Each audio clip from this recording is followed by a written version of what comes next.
जय हिंद आप सभी को। देखिए, ये हमारी एमपी पटवारी 2023 के लिए अति महत्वपूर्ण प्रश्नों की श्रृंखला में प्रबंधन के यानी मैनेजमेंट के जो नया सब्जेक्ट जुड़ा है उसके टॉप 100 क्वेश्चंस हैं जो आपके प्रीवियस ईयर में पूछे गए क्वेश्चंस हैं और साथ में इस बार आने वाले मोस्ट एक्सपेक्टेड क्वेश्चन भी हैं। तो वीडियो को बड़े ध्यान से देखना है, लास्ट में कमेंट करके ये बताना है कि इनमें से कितने क्वेश्चन आपसे बन रहे थे। पहले क्वेश्चन से शुरू करेंगे कि लोगों का एक समूह विस्तृत विविधता लक्ष्यों को प्राप्ति के लिए एक साथ काम करता है। अब इतने में ही आप चीज़ें समझ जाएं कि लोगों का अगर एक समूह अलग अलग लक्ष्यों की प्राप्ति के लिए अगर साथ काम करेगा तो उसे बोलेंगे क्या? तो उसे संगठन बोलते हैं, ऑर्गेनाइजेशन। ठीक है, इतना लंबा पढ़ने की ज़रूरत ही नहीं थी।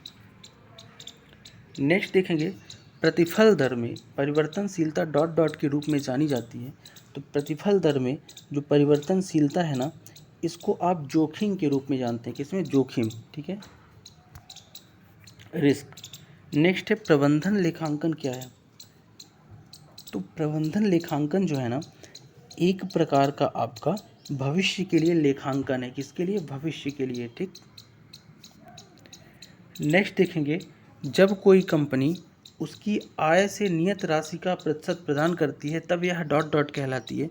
तो कोई कंपनी इसके आय से नियत राशि प्रतिशत प्रदान करेगी तो उसे लाभांश भुगतान अनुपात नीति कहते हैं। क्या कहते हैं? लाभांश भुगतान अनुपात नीति।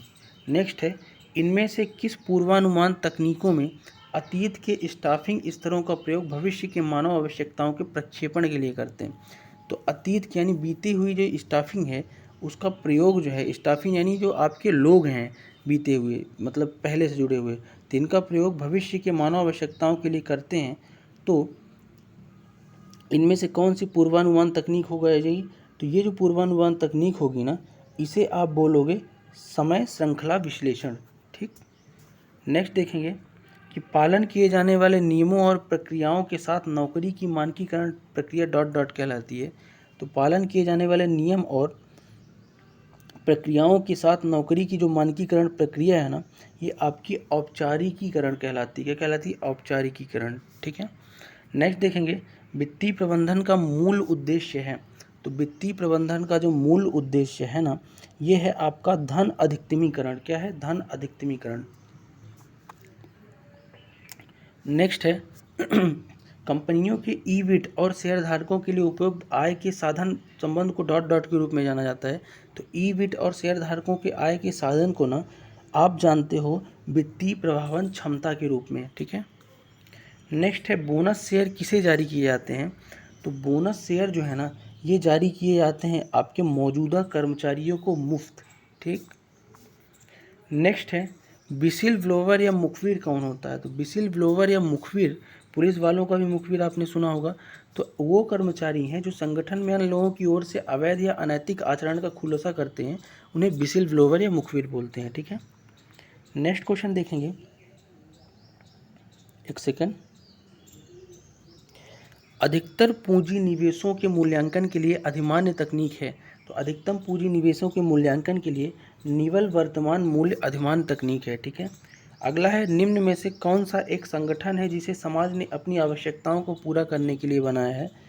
तो इनमें से व्यवसाय जो है ना, एक ऐसा संगठन है जिसे समाज ने अपनी आवश्यकताओं को पूरा करने के लिए बनाया है। नेक्स्ट है, ऐतिहासिक लागत से मूल्यह्रास घटाने के बाद एक अचल परिसंपत्ति का मूल्य डॉट डॉट कहलाता है। तो ऐतिहासिक लागत से घटाने के बाद मूल्य जो है पुस्तक मूल्य कहलाएगा। ठीक है। नेक्स्ट है, मार्केटिंग या विपणन का केंद्र बिंदु डॉट डॉट होता है। तो मार्केटिंग या विपणन का जो केंद्र बिंदु होता है ना, ये ग्राहक होता है। ग्राहक के ही लिए इस काम करते हैं विपणन में। नेक्स्ट है, निम्नलिखित में से कौन सी अंतःकार प्रशिक्षण विधि है जहां प्रशिक्षु को संगठन के विभिन्न कार्यों विभिन्न नौकरियों में रखा जाता है?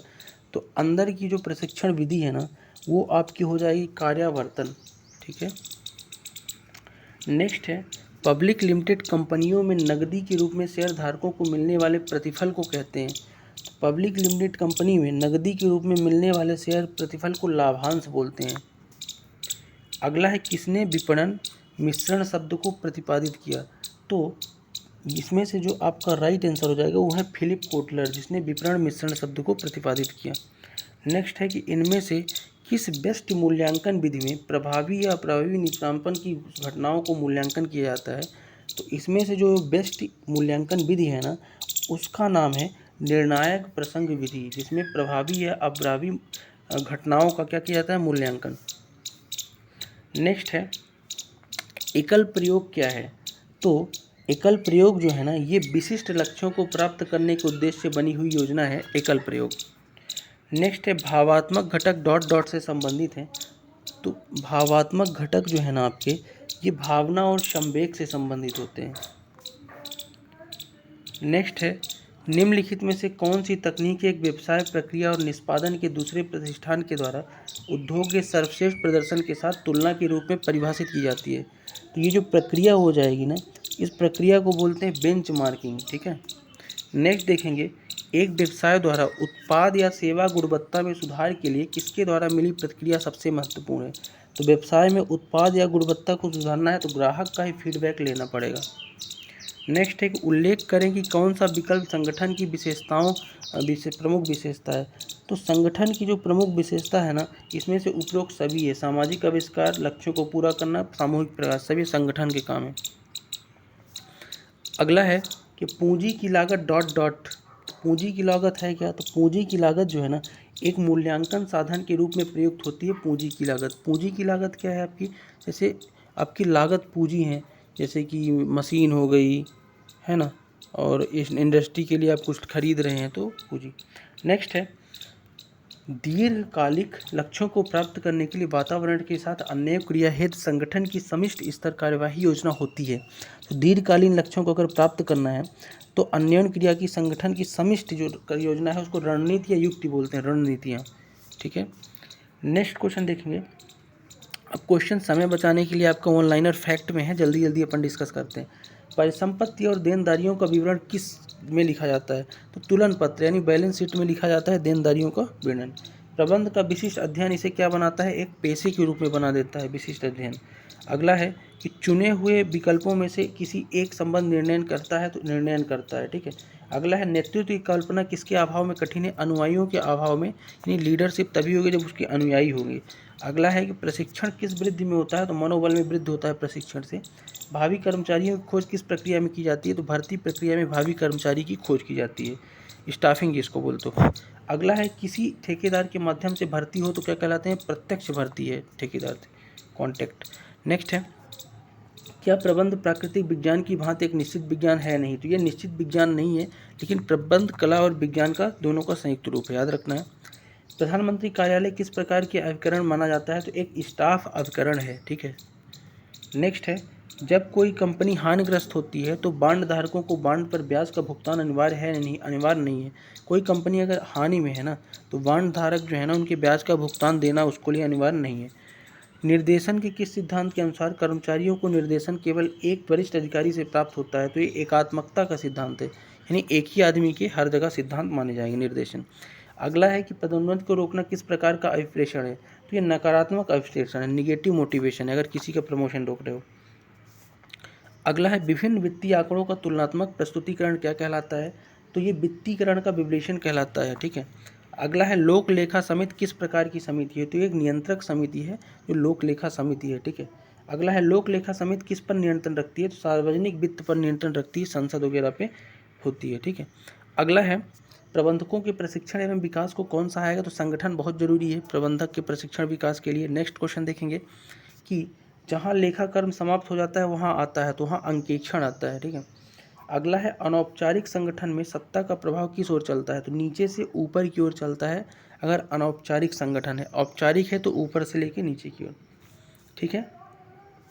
सत्ता का स्थान एक स्थान से सीमित कर न रहना बल्कि इसका हस्तांतरण होना क्या कहलाता है? तो ये सत्ता का प्रत्यायोजन कहलाता है। यानी कि प्रत्यायोजन मतलब आप अपने नीचे वाले को कुछ निर्देश और कुछ उसके अलावा आप उसको कुछ विशेष शक्तियाँ दे दें ऊपर वाले, ये होता है प्रत्यायोजन। अगला देखेंगे प्रबंधकीय कार्यों के लिए मंच कौन तैयार करता है? तो संगठन तैयार करता है मंच।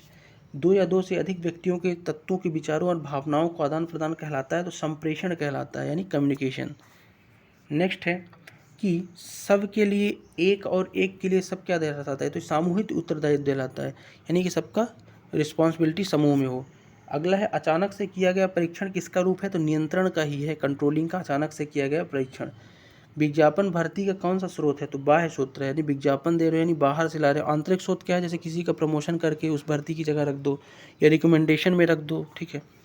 अगला है सर्वप्रथम प्रशासन और प्रबंधन किस अंतर को स्पष्ट किया है, तो ओलिवियर ने शेल्डन ने किया है प्रशासन और प्रबंधन के अंतर को स्पष्ट। अगला है व्यवसाय की सफलता या असफलता के लिए कौन उत्तरदायी है, तो प्रबंधक मैनेजर जो होते हैं यही व्यवसाय की सफलता असफलता के लिए उत्तरदायी है। नेक्स्ट है प्रबंध की संपूर्ण ढांचे की नींव क्या है, तो संगठन जो है ना ये प्रबंध की संपूर्ण ढांचे की नींव होती है। चयन प्रक्रिया का अंतिम चरण क्या है, तो प्रत्यादेश है। अगला है किस सिद्धांत के संगठन का आकार पिरामिड की तरह दिखाई देता है, तो पद सोपान जो है ना इस सिद्धांत जो है इसका संगठन का आकार जो है पिरामिड की तरह दिखाई देता है, यानी पदों को सबको वर्गीकृत कर दिया गया है ऊपर से नीचे। जब संस्था में भविष्य में आय निश्चित या अनिश्चित नियमित हो तब क्या निर्गमित किया जाता है, ऋण पत्र या बांड देखना, कार्य योजना के अनुसार चलना या किसी और का, तो नियंत्रण का ये सब कार्य है, ठीक है। नेक्स्ट देखेंगे राष्ट्रीय हित के स्थान पर स्थानीय हित किस व्यवस्था को दर्शाता है, तो ये विकेंद्रीकृत व्यवस्था को दर्शाता है कि राष्ट्रीय हित के स्थान पर आप स्थानीय हित को फॉलो करें। अगला है भविष्य की क्रिया का वर्तमान में अनुमान लगाना क्या है, तो ये नियोजन या प्लानिंग कहते हैं इसको, भविष्य की जो होने वाली चीज़ें उसको वर्तमान में ही अनुमान लगाना। क्रियात्मक फोरमैन सिद्धांत किसने दिया, बहुत इंपॉर्टेंट क्वेश्चन है, तो क्रियात्मक फोरमैन सिद्धांत जो है ना ये टेलर ने दिया था, वैज्ञानिक प्रबंध FC टेलर ने, ठीक है। नेक्स्ट है पर्यवेक्षी प्रबंधक प्रबंधन के किस स्तर में होते हैं, तो सबसे निचले स्तर में होते हैं पर्यवेक्षक। नेक्स्ट है पर्यवेक्षी प्रबंधकों को अन्य किस नाम से जानते हैं, तो प्रथम श्रेणी के प्रबंधक भी बोलते हैं। नेक्स्ट है तकनीकी तथा नैतिक मापदंडों के अनुसार कार्य करता है, तो प्रबंध जो है तकनीक और नैतिक मापदंडों के अनुसार कार्य करता है। अगला है कार्य शासकीय हो या अशासकीय किसके अभाव में सफल नहीं हो सकता, संगठन के अभाव में कार्य सफल नहीं हो सकता। अगला है संगठन प्रशासन की कौन सी क्रिया है, तो एक पूर्व क्रिया है, ठीक है। अगला है किसी संगठन में निर्णय के केंद्र जितने कम होंगे उतना ही अधिक क्या माना जाएगा, तो निर्णय जितने ही कम केंद्र होंगे तो उतना ही अच्छा निर्णय ले पाएंगे और वो जो है केंद्रीकृत संगठन कहलाएगा, ठीक है। और अगला है क्वेश्चन कि अधीनस्थों का पथ प्रदर्शन क्या है, तो मार्गदर्शन है। नेक्स्ट है किसी भी कार्य को सुचारू रूप से संपन्न करने के लिए क्या आवश्यक है, संगठन आवश्यक है। समन्वय करना किसके कार्यों में सम्मिलित है, तो प्रबंध के कार्य समन्वय करता है, कोऑर्डिनेशन। नेक्स्ट है प्रबंध किसी संस्था व्यक्ति या देश समाज तक सीमित नहीं है, यह प्रबंध की कौन सी विशेषता है, तो ये सार्वभौमिक विशेषता है, ठीक है। अगला देखेंगे किसी कर्मचारी का वेतन रोकना किस प्रकार का है, तो ऋणात्मक अवशोषण है। सभी पक्षकारों को वास्तविक परिणामों से अवगत कराना किसका उद्देश्य है, तो लेखांकन का उद्देश्य है, ठीक है, वास्तविक परिणाम से अवगत कराना। अंश शेयर कितने प्रकार के होते हैं, 2 प्रकार के अंश होते हैं जो शेयर होता है शेयर मार्केट में, समता साधारण अंश और अधिमान या पूर्वधार्यक्त। अगला है प्रशासन के ढांचे का निर्माण किस प्रकार की प्रणाली द्वारा होता है, तो पद सोपान प्रणाली द्वारा होता है, ठीक है। उर्बिक के अनुसार संगठन कितने सिद्धांत है, तो 8 सिद्धांत किसने दिया है, उर्बिक, बहुत इंपॉर्टेंट है। गुलिक ने जो है 10 सिद्धांत बताए, गुलिक ने 10, उर्बिक ने 8 सिद्धांत बताया है। जबकि फ्यूल ने आई थिंक 14 सिद्धांत बताए हैं। किसी लक्ष्य या लक्ष्यों के समूह को निर्देशित क्रियाओं में संतुलन बनाए रखना नियंत्रण कहलाता है। सामाजिक मनोवैज्ञानिक संगठन किस प्रकार का है, तो अनौपचारिक संगठन है सामाजिक मनोवैज्ञानिक। रचना कार्यात्मक संगठन जो है ना ये औपचारिक संगठन है। नेक्स्ट क्वेश्चन देखेंगे संगठन का अर्थ है कर्मचारियों की व्यवस्था करना ताकि कार्य और उत्तरदायित्व उचित विभाजन द्वारा निर्धारित उद्देश्यों को सफलतापूर्वक प्राप्त किया जा सके, किसका कथन है, तो जॉन एम गास ने बोला था कि संगठन का अर्थ ये है कि कर्मचारियों की व्यवस्था करो और कार्य और उत्तरदायित्व को उचित विभाजन करो ताकि लक्ष्य की प्राप्ति हो सके। अगला है नकारात्मक अवक्रिया उद्देश्य है, तो भय से अप्रेरित जो अवक्रिया है उसको नकारात्मक बोलते हैं, ठीक है। अगला है प्रबंधकीय कार्यों की सफलता कुशल संचार पर निर्भर करती है, कथन किसका है, तो थियो हेमैन ने बोला था कि प्रबंधकीय कार्यों की सफलता जो है ना कुशल संचार पर निर्भर करती है, ठीक है। तो ये थे आपके टॉप 100 लगभग क्वेश्चन जो आपके MP पटवारी के सामान्य प्रबंधन के अंतर्गत मैंने यहाँ पे बताए। सेगमेंट कैसा लगा कमेंट करके ज़रूर बताइएगा। मिलते हैं नेक्स्ट वीडियो में, तब तक के लिए जय हिंद।